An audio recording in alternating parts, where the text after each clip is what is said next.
बिहार के शिक्षकों को, बिहार के नियोजित शिक्षकों को 50% से कम अंक आने पर सेवा मुक्त कर दिया जाएगा। प्रधानाध्यापक यानी हेडमास्टर भी अब परीक्षा लेकर बनाया जाएगा। चुनाव से पहले और हड़ताल के बाद सीएम नीतीश कुमार के द्वारा घोषणा किया गया था, अब उस पर अमल किया जाना शुरू हो चुका है। वेतन बढ़ोतरी होगा, वेतन की जांच होगी, नियोजित शिक्षकों के दक्षता की जांच होगी, उनके अनुभव की जांच होगी, सेवा मुक्त की भी प्रक्रिया होगी। चर्चा का विषय गर्म है। नियोजित शिक्षकों में गुस्सा उफान पर है। सरकार और शिक्षा विभाग प्रक्रिया में है। कहना है कि बिहार के शिक्षा में गुणात्मक विकास, गुणवत्तापूर्ण विकास करना है। नमस्कार, मैं हूं आपके साथ सुनील बॉबी और आप इस समय देख रहे हैं मगध संवाद। आपसे छोटा सा निवेदन कि अगर आप इस वीडियो को देख रहे हैं तो अब तक चैनल को अगर सब्सक्राइब नहीं किए हैं, आपका अपना चैनल मगध संवाद को अब तक आप सब्सक्राइब नहीं किए हैं तो सब्सक्राइब कर लें। अगर यह वीडियो हमारे यूट्यूब चैनल पर देख रहे हैं तो यूट्यूब चैनल को सब्सक्राइब कर लें। अगर फेसबुक पेज पर देख रहे हैं तो फेसबुक पेज को आप सब लाइक कर दें ताकि सबसे पहले सबसे आगे वीडियो मिले। और ये वीडियो पसंद आए तो लाइक करें और निश्चित तौर पर अपने मित्रों में, शिक्षकों में शेयर करें ताकि तमाम शिक्षकों तक आवाज़ पहुंच सके, बातें पहुंच सके, जानकारियां प्राप्त हो सके। जो भी चर्चा रहता है आपके बीच लेकर मैं निश्चित तौर पर सबसे पहले सबसे आगे हाजिर होने की कोशिश में रहता हूं। तो चलिए अब पूरी बात को हम विस्तार से चर्चा कर लेते हैं। देखिए, चुनाव से पहले, बिहार विधानसभा चुनाव से पहले और नियोजित शिक्षकों के द्वारा, नियोजित शिक्षकों को नियमित शिक्षकों की तरह सेवा विस्तार करना, समान वेतनमान, राज्यकर्मी का दर्जा, अन्य मांगों को लेकर जो हड़ताल किया गया था इसी वर्ष कोरोना काल से पहले, और कोरोना काल के कारण हड़ताल भी नियोजित शिक्षकों का बाधित हुआ और अंतोगत्वा कोरोना को लेकर मानवता के नाते हड़ताल को समाप्त करना पड़ा था। लेकिन हड़ताल के बाद या हड़ताल टूटने से पहले, हड़ताल जो तोड़ा गया शिक्षा विभाग के द्वारा, कुछ समझौता हुआ था, लेकिन उसके बाद सीएम नीतीश कुमार के द्वारा घोषणा भी किया गया। नहीं, बिहार विधानसभा चुनाव के पहले, चुनाव के मद्देनज़र जो घोषणा किया गया था, अब सरकार और शिक्षा विभाग उस पर अमल करना शुरू कर चुका है। आज बुधवार है, यानी 2 दिसंबर। आज 2 दिसंबर का बिहार के नियोजित शिक्षकों के भाग्य का फैसला एक तरह से होना है।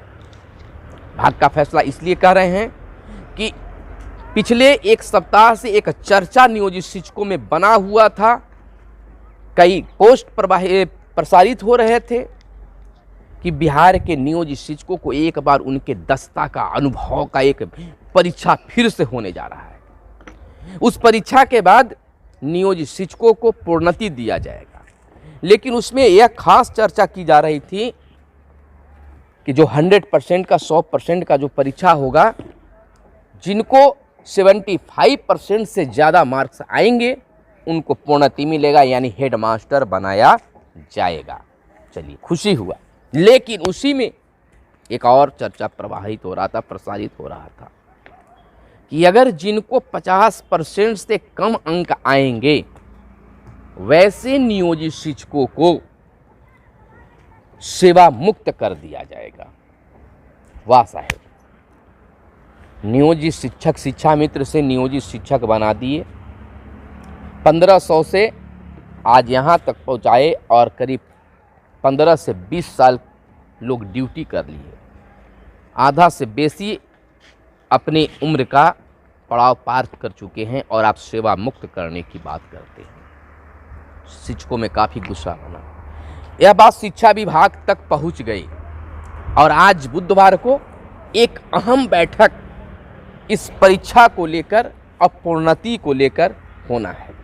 सरकार के द्वारा गाइडलाइन जारी किया गया है कि शीघ्र इस पर मंथन करके पदाधिकारियों के बैठक करके इस पर विचार करें कि नियोजित शिक्षकों से जो वादा किया गया था अप्रैल से वेतन बढ़ोतरी होगी, प्रोन्नति की बात चल रही थी, तबादला की बात चल रही थी, तमाम चीज़ों पर आज प्रक्रिया तय कर ली जाएगी। और आज जो कमेटी बनी थी, आज वो कमेटी शिक्षा विभाग को अपनी रिपोर्ट सौंपेगी कि आखिर प्रोन्नति हो तो किस प्रक्रिया के अधीन हो।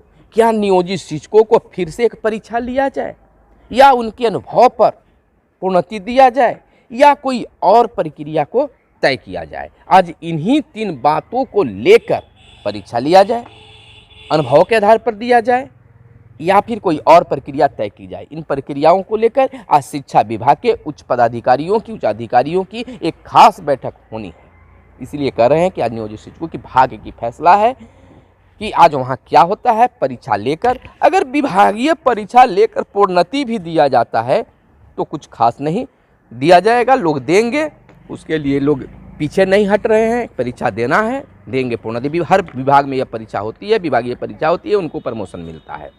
लेकिन अगर सरकार यह कहती है, यह तय करती है कि शिक्षकों को परीक्षा लिया जाए और जो 50% से कम आए अंक तो उनको सेवा मुक्त कर दिया जाए, तो यह तो न्यायोचित नहीं रहा।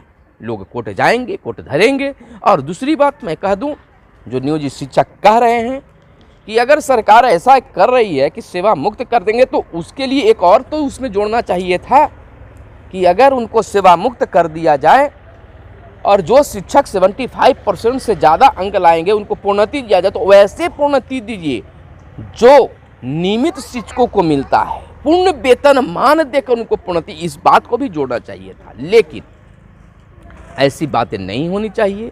जो विभागीय परीक्षा में पास करेंगे उनको प्रोन्नति मिलनी चाहिए, यह होनी चाहिए। लेकिन यह परीक्षा होगी या नहीं होगी, इसको लेकर आज बिल्कुल तय हो जाएगा कि परीक्षा लेकर प्रोन्नति दिया जाए या फिर उनके अनुभव के आधार पर दिया जाए या फिर कोई और प्रक्रिया तय की जाए। यह आज प्रक्रिया बिल्कुल तय हो जाएगी कि किस प्रक्रिया के आधार पर नियोजित शिक्षकों को, जो लगातार प्रयासरत रहे हैं, मांगों को मांगते आ रहे हैं, धरना प्रदर्शन करते आ रहे हैं, लेकिन सरकार अब तक उनकी प्रक्रिया को पूर्ण नहीं कर पाई है, तो शायद दिसंबर माह में इस प्रक्रिया में सरकार लग जाए, शिक्षा विभाग लग जाए और नियोजित शिक्षकों को, जो कि मध्य विद्यालय में 18,000 के करीब और माध्यमिक और मध्य विद्यालय मिलाकर 22,000 के करीब प्रधानाध्यापक के पद खाली पड़े हैं। यह शिक्षा विभाग के द्वारा एक डाटा पेश किया गया है। अगर वैसे नियोजित शिक्षकों को बना दिया जाएगा, और एक और तबादला की बात चल रही थी, उस समय घोषणा में किया गया था कि बिहार के शिक्षकों को तबादला दिया जाएगा, लेकिन उसमें भी कुछ संशोधन होना चाहिए। यह पुरुष शिक्षकों को मैनुअल यानी कि आपस में मिलकर इधर से उधर हो सकते हैं और महिला शिक्षक को ट्रांसफ़र मिल सकता है, इसमें भी थोड़ा चेंजिंग की ज़रूरत है। अगर हमारी यह वीडियो शिक्षा विभाग के अगर पदाधिकारी अगर देख रहे हो तो निश्चित तौर पर श्रीमान नियोजित शिक्षकों के लिए हम कहना चाहेंगे कि उनकी भी यह बात उसमें चल रही है, उनके द्वारा मांगे उठ रही है कि उसमें भी पुरुष शिक्षक, बहुत सारे ऐसे पुरुष शिक्षक हैं जो दूर से ज़िले से, जैसे मान लीजिए कि बहुत सारे शिक्षक जो है पटना के हैं और औरंगाबाद और गया ज़िले में हैं, या औरंगाबाद के शिक्षक जो हैं मुजफ्फरपुर में हैं, तो इस तरह से जो हैं पुरुष शिक्षक, उनको भी एक ट्रांसफ़र का मौका मिलना चाहिए। श्रीमान, अगर आप इस वीडियो को देख रहे हैं तो इसमें भी संशोधन संभव करिए ताकि लोग अपने गृह जिला में चले आएँ। और बाकी आप पर है, आप चाहते हैं कि लोग 15 वर्ष से एक ही जगह पर टिके हैं, रह रहे हैं, तो आप अपने उनके ज़िले में ही इधर से उधर प्रखंड में चेंजिंग कर सकते हैं, जिसमें बहुत अच्छा हो सकता है। लोग शिक्षक भी चाहते हैं कि अगर ट्रांसफ़र हो जाए, एक जगह रहते रहते लोगों की मन उब जाती है, तो यह भी ट्रांसफ़र अगर संभव हो तो करना चाहिए सरकार को, जिसमें शिक्षकों को भी अच्छा लगेगा और विभाग में एक अच्छा गुणवत्ता आ पाएगा। गुणवत्तापूर्ण शिक्षा की बात करते हैं तो जब से नियोजित शिक्षकों की बहाली हुई है, जब बहाली हुई थी 3 और 5 में, तो उस समय विद्यालय में बच्चों की संख्या को अगर आप देखते हैं तो आज की बच्चों की संख्या को देखते हैं, ड्रॉप आउट यानी स्कूल से बाहर जो बच्चे थे आज स्कूल में आ गए हैं, नियोजित शिक्षकों का ही देन है। आज शिक्षा में गुणात्मक सुधार भी हुआ है शिक्षकों का। मैं एक पक्ष की बात नहीं कर रहा हूँ, सरकार की तरफ से भी सपोर्ट मिला और शिक्षा के भी। हर जगह कुछ वैसे होते हैं जो नज़रअंदाज उसको करना चाहिए, लेकिन अच्छाई तो है, शिक्षकों ने विकास किया है और उनकी भी बात को सरकार को सुननी चाहिए, माननी चाहिए। वेतन बढ़ाना कोई मायने नहीं है, लेकिन मान सम्मान देना एक मायने है। सीएम नीतीश कुमार के द्वारा कहा गया कि नियोजित शब्द हटाएंगे, लेकिन अभी विभागीय पत्र में भी नियोजित शब्द का प्रयोग किया जाता रहा है। तो श्रीमान, वेतन बढ़े या न बढ़े, नियोजित शिक्षकों को, जो शिक्षक एक है, जो गुरु एक बड़ा सम्मानजनक समाज में एक पद होता है, उस सम्मान को आप पुनः वापस कर दें तो आपके लिए, इस सरकार के लिए एक इतिहास कायम शायद हो जाएगा। तो अगर आप हमारे इस वीडियो को देख रहे हैं तो निश्चित तौर पर आप इसमें गुणात्मक सुधार करें, ट्रांसफ़र की सुविधा तमाम शिक्षकों को दें। और नियोजित शिक्षकों से भी कहना चाहेंगे कि आप इस वीडियो को अगर देख रहे हैं, फेसबुक पर देख रहे हैं या यूट्यूब पर देख रहे हैं, तो इतना शेयर करें कि शिक्षा विभाग के पदाधिकारियों तक यह जरूर पहुंच जाए। तो सेवा मुक्त करने की जो बातें हैं, उससे डरने की ज़रूरत नहीं है। शिक्षा विभाग इस पर मंथन कर रही है और कभी भी विभाग या सरकार नहीं चाहेगी कि जो बहाल शिक्षक है उनको सेवा मुक्त कर दे। हाँ, जो अगर उसमें क्वालिफाइड नहीं हो पाएंगे उनको प्रोन्नति नहीं मिल पाएगा, यह विभागीय परीक्षा का रूल होता है। लेकिन सेवा मुक्त करना यह गलत है, एक गलत मैसेज समाज में जाता है, आने वाले पीढ़ियों के लिए एक ये बाधा बन सकता है। और यह सभी विभागों में फिर इस तरह से होगा तो दिक्कतें तो इस तरह की कभी न हुआ है और न होना चाहिए। मुझे उम्मीद ही नहीं, पूर्ण विश्वास है कि हमारे उच्च पदाधिकारी, हमारे विभागीय पदाधिकारी, मैंने नियोजित शिक्षक के पदाधिकारी जो हैं, उच्च पदाधिकारी, सरकार जो है इस पर मंथन कर जरूर सुधार करेगी। परीक्षा लेना हो तो ले, लेकिन सेवा मुक्त वाली बात, यह समाज में गलत फैसला जाएगा, गलत एक संदेश जाएगा। तो डरने की ज़रूरत नहीं है, शिक्षकों को तैयारी में रहें। परीक्षा होगी तो परीक्षा आप दें, अगर अनुभव के आधार पर हो तो अनुभव के आधार पर प्रोन्नति आपको मिलेगी। ऐसा आज बिल्कुल तय हो जाएगा, तो इंतज़ार करें शाम तक के। जैसे ही कोई अपडेट आता है तो आपको बताने की हम कोशिश करेंगे। प्रोन्नति अब तय हो गया है, ट्रांसफ़र अब तय हो गया है और आज ये बिल्कुल प्रक्रिया तय हो जाएगी, क्योंकि आज जो है जो कमेटी बनी थी प्रोन्नति को लेकर, आज वो सौंप देगी और उस पर आज हमारे आपके पदाधिकारी यानी नियोजित शिक्षा के पदाधिकारी, सरकार इस पर फैसला लेकर आज उसे गाइडलाइन जारी कर दिया जाएगा। तो आप हमारे साथ वीडियो में बने, लाइक करें, सब्सक्राइब करें और अपना प्यार हम पर बनाए रखें और वीडियो को इतना प्रसारित कर दें कि सरकार और तमाम शिक्षकों तक पहुंच जाए। धन्यवाद। जय हिंद, जय भारत, वंदे मातरम।